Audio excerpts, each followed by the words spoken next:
Hi, I'm Chip Bailey. This is my colleague, Dr. Christina Hendricks.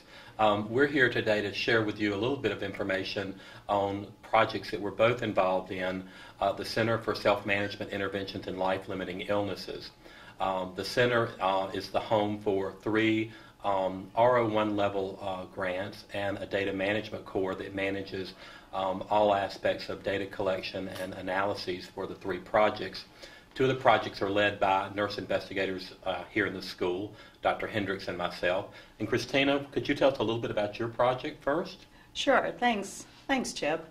Hi, everyone.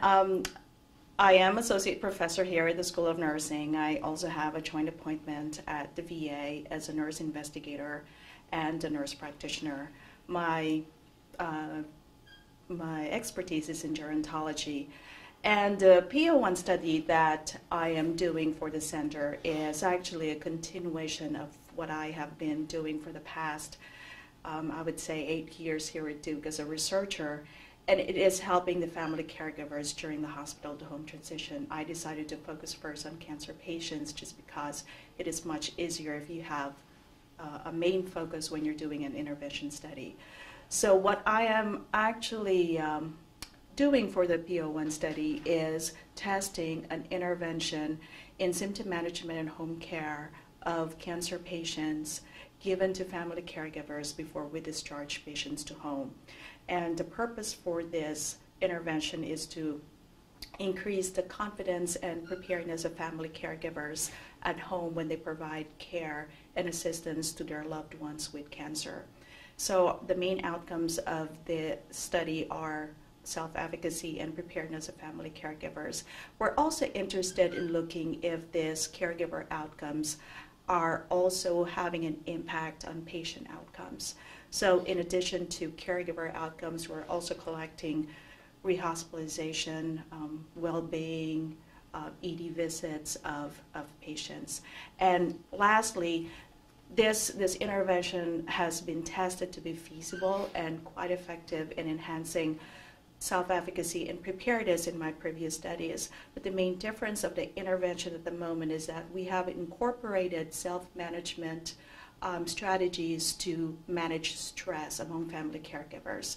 In the previous studies, our family caregivers are telling us that not only do they want to know how to provide care to their loved ones, but they also want to know how to take care of themselves. And that's why we have incorporated the stress management strategies. Wow, I've just learned a lot more about your study than I ever knew. I also am fortunate to head one of the studies that's part of the PO1 Center that's actually led by Dr. James Tulsky. My study is an uncertainty management intervention for patients and their caregivers awaiting liver transplant. This work actually came from work that I've been doing here at Duke, again, for about the past 8 years, and then work that I had done in my dissertation a few years prior to that. The uncertainty management intervention is tailored toward patients and their caregivers who are waiting for liver transplant, and we're testing the benefits of this intervention against an educational intervention.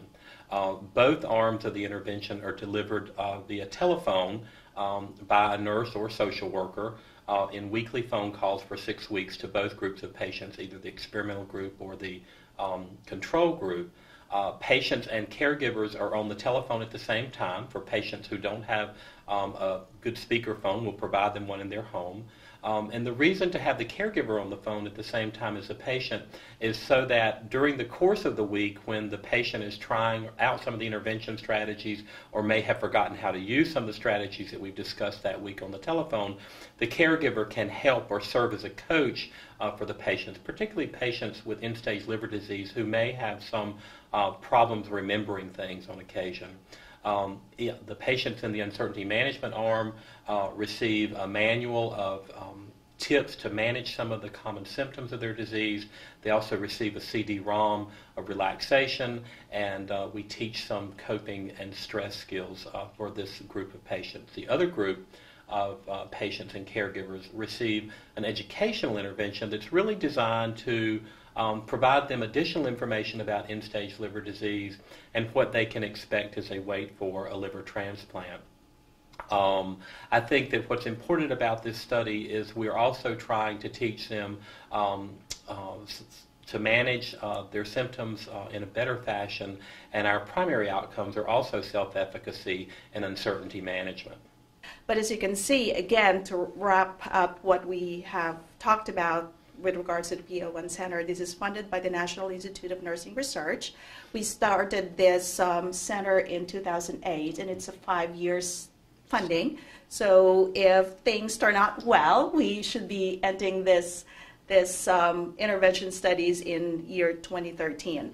And what's really amazing is that these 3 studies have common measures, so we will be able to track these outcomes based on the interventions that we're providing, and we're also targeting patients at different stages of their medical treatment. In my case, it is during the active medical management, they're discharged home, they're still receiving this treatment actively, and in CHIP study, they're in the waiting stage, and in Karen's study, Karen Steinhauser, it is in the dying stage. So we really are very excited about the potential results of this study and our ability to improve care for patients and their families with life-limiting illnesses. That's really the goal of the entire project. Exactly.